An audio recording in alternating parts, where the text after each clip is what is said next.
Assalamualaikum warahmatullahi wabarakatuh. Saya Rami Ramadhani, mahasiswi dari Bimbingan dan Konseling Fakultas Keguruan dan Ilmu Pendidikan Universitas Riau, angkatan 2019.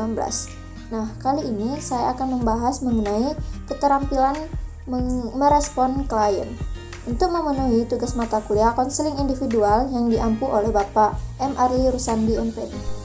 Keterampilan merespon klien merupakan hal yang sangat penting yang dilakukan dalam sebuah pemberian bantuan kepada klien. Kenapa? Karena pemberian respon merupakan usaha mengetahui lebih lanjut tentang diri dan permasalahan klien, serta menyampaikan apa yang didengar tentang klien.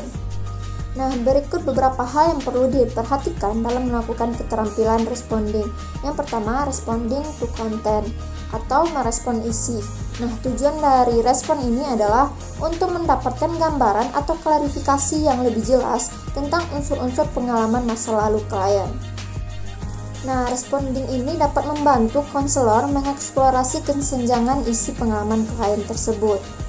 Contohnya bisa seperti Anda mengatakan bahwa Anda sangat terpukul kehilangan pacar Anda. Nah, itu salah satu contoh dari responding to content untuk mendapatkan klarifikasi yang lebih jelas tentang permasalahan yang dikatakan oleh klien tadi. Nah, bisa juga dengan mengatakan, dengan kata lain, Anda tidak bisa hidup dengan pacar Anda. Nah, itulah contoh dari responding to content. Nah, yang kedua ada responding to feeling atau merespon dengan perasaan. Dalam praktek bimbingan konseling mungkin akan dijumpai klien yang mengekspresikan secara langsung maupun tidak langsung melalui intonasi suara yang menggambarkan situasi yang dialaminya. Sementara konselor ingin melibatkan perhatian dan penghayatan akan pengalamannya dengan memberikan respon terhadap ungkapan perasaan klien. Nah, sebelum memberikan respon, konselor harus mengecek terlebih dahulu ungkapan-ungkapan itu dengan pengamatannya. Apakah ungkapan-ungkapan itu cocok direalisasikan untuk klien pada saat itu, pada situasi saat itu.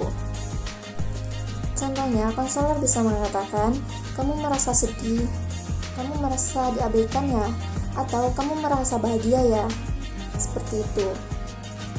Nah, yang ketiga itu ada responding to meaning atau merespon makna. Nah, responding to meaning berarti konselor memberikan respon terhadap makna atau arti agar dapat memberikan argumen mengapa perasaan seperti yang telah disebut bisa muncul.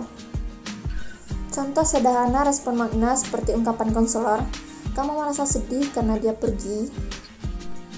Berkaitan dengan keterampilan responding ini, Prayitno mengemukakan bahwa pada dasarnya upaya membantu klien dalam layanan konseling adalah melalui respon-respon yang disampaikan oleh konselor kepada klien. Nah, respon-respon itu dapat bervariasi, mau itu verbal ataupun non-verbal. Respon yang bersifat verbal dapat berupa pertanyaan yang mendorong klien bebas mengemukakan permasalahannya, refleks isi dan perasaan, sehingga klien lebih menyadari berbagai pikiran dan perasaan tersebut, dan berbagai bentuk respon lainnya yang bersifat positif dan tepat. Sedangkan respon yang bersifat non-verbal dapat berupa gerakan anggukan atau gerakan badan atau isyarat lainnya yang dapat membuat klien termotivasi mengemukakan dan mendalami masalahnya. Nah, sekian yang dapat saya sampaikan. Mohon maaf apabila ada kesalahan. Terima kasih sudah menonton. Assalamualaikum warahmatullahi wabarakatuh.